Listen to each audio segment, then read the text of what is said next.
Chapter 3 Open Sesame. The fall and thing must be out there, said Annie. Beside the door was a button with the word open on it. Annie reached for the button. Wait, Jack grabbed her hand. There's no air on the moon, remember. All right, but we have to go out to find the anything. Let's see what the book says, said Jack. He pulled the book out of his pack. He flipped through it until he found a page that showed the surface of the moon. He read aloud. It takes 14 Earth days to equal 1 day on the moon.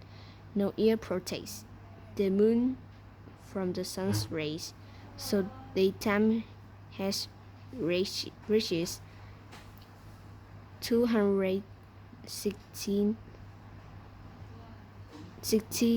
degrees. Jack looked at Annie. I told you our blood would boil if we went out there, he said. Jack, she said. Jack read from the book again. Moon scientists wear spacesuits, which have controls to keep them from getting too hot or too cold. They have tanks, which provide air for 2 hours. Where do we get spacesuits? Asked Annie. She looked around, then trotted back down the hall. Maybe there? Jack was studying his map. Let's try the spacesuit storeroom. Don't look at the map, said Annie. Look at the real room. Jack glanced up. Annie was peering through a doorway of the hall. There's a ton of space stuff in here, she said. Jack went to look. Bulky white suits hung from hangers. Air tanks, helmets, gloves, and boots sat in neat rows on shelves. Wow, it's like the armor room in a castle, said Jack. Yeah, we hew armor, said Annie. Let's pick out the smallest stuff, said Jack. The suits can go over our clothes.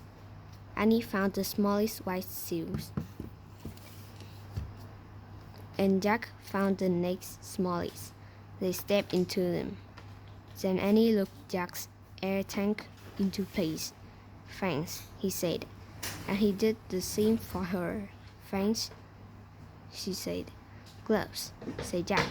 He and Annie put on white gloves. Boots, said Annie. They each put on a pair of huge white boots. Helmets, said Jack. He reached for a helmet. Wow, they're pretty light, he said. I thought they'd be like nice helmets. Jack and Annie put the helmets on. They locked each other into place. I can't move my head right or left, said Annie. Me neither, said Jack. Let's try walking. Jack and Annie moved clumsily around the room. Jack felt like a fat snowman. Close your visor, said Annie. They both closed their see-through visors. Cool air filled Jack's helmet. I can't breathe, Annie yelled. Her voice boomed in Jack's ears. Oh, talk quietly, Jack said. We have two-way radios inside our helmets. Sorry, whispered Annie. Jack put the moon book back in his pack. Then he slung the bag over his shoulder. Okay, he said. Remember, we only have 2 hours of air in our tanks. So we need to find the far end thing really fast. I hope we can find it, said Annie. Me too, said Jack. He knew they could not go home until they did. Let's go, said Annie. She gave Jack a lead to push. Watch it, no goofing off, he said. We don't want to fall over in these suits. Just go, said Annie. She pushed him out of the room. They walked back to the airlock. "Ready?" said Annie. "Open sesame." She pressed the open button. A door slowly slid closed behind them. A door opened in front of them, and Jack and Annie stepped out onto the moon. Chapter 4. Moon Rabbits. "Oh wow," said Annie. She took a step forward, but Jack stood frozen. He wanted to get a good look at everything first. He stared around. He was standing in a layer of gray dust as fine as powder. Footprints were everywhere. Jack wondered who had made them. He reached into his pack for the moon book. To his surprise, it was as light as a feather. He found a picture of footprints on the moon. He read, "The moon has no rain or wind to blow the dust around, so footprints will never wear away naturally, not even in billion years." "Oh man," Jack said. The moon was the stillest place he had ever been. It was as still as a picture, and its stillness would never ever end. Jack stared at the ink-black sky. A lovely blue and white ball glowed far away. Earth. For the first time. It really hit Jack. They were in outer space. "Look," Annie cried, laughing. She bounded past Jack, almost flying through the air. She landed on her feet. Then she jumped again. "I'm a moon rabbit," she called. Jack laughed. How does she do that? He wondered. He turned a page and read. "A person weighs less on the moon because the moon's low gravity and lack of air. If you weigh 60 pounds on Earth, you would only weigh 10 pounds on the moon. Don't just stand there reading," said Annie, grabbing the book from Jack's gloved hand. She tossed it into place. It flew far away. Jack started after it. He bounded up and down, bowing. Now he felt as light as a feather. "Look," he called to Annie.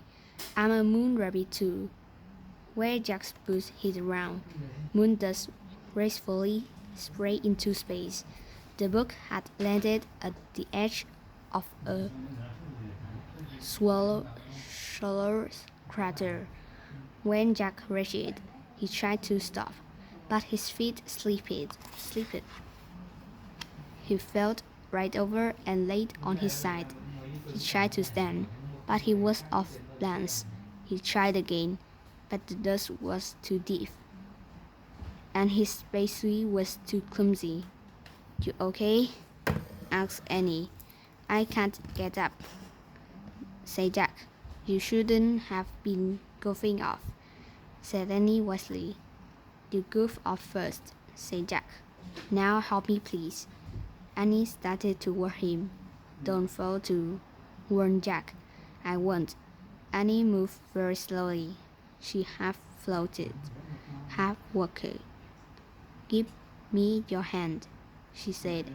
Annie grabbed Jack's hand. She pressed her boots against his and pulled him up. "Thanks," he said. "No problem," she said. "It was easy. You were really light." "Thank goodness," said Jack. "It's impossible to get up alone." He picked up the moon book. It was covered with dust. He brushed it off. "Oh wow, look," said Annie. She stood at the edge of the sand crater. "What is it?" said Jack. "A moon buggy," said Annie. The buggy was parked in the crater. It had 4 huge wheels. "Let's go for a ride," said Annie. "We can't," said Jack. We just have 2 hours of air in our tanks. Remember, I bet we'll find the anything faster if we take the moon buggy. Annie bounded into the crater. But we can drive, said Jack. I bet I can drive this, said Annie. It looks easy. Come on. She jumped into the driver's seat. But you don't have a license, said Jack. Who cares? Said Annie. There aren't any roads on the moon, or stoplights, or policemen either. She was right, Jack felt. Well, go slow, he said, and he climbed in beside her. Annie pushed a button labeled on. The moon buggy lurched backward. Jack, said Annie, step on the brake, said Jack. Annie pressed a pedal on the floor. The buggy stopped with a jerk. Well, she said. It must be in reverse, said Jack. Let me study this. But before he could study anything, Annie pushed another button. The buggy tilted Jack back. Its front wheels started to rise into the air. Let me out of here, said Jack. Annie pushed more buttons. The buggy's front wheels landed back on the ground, and the buggy leaped forward. Slower, said Jack. I can't, said Annie. I don't know how. Annie steered the buggy over the tracks on the ground. The wide wheels kept it from sinking into the deep dust. Careful, said Jack. The buggy zoomed out of the crater. Great clouds of dust rose behind them as they took off across the moon.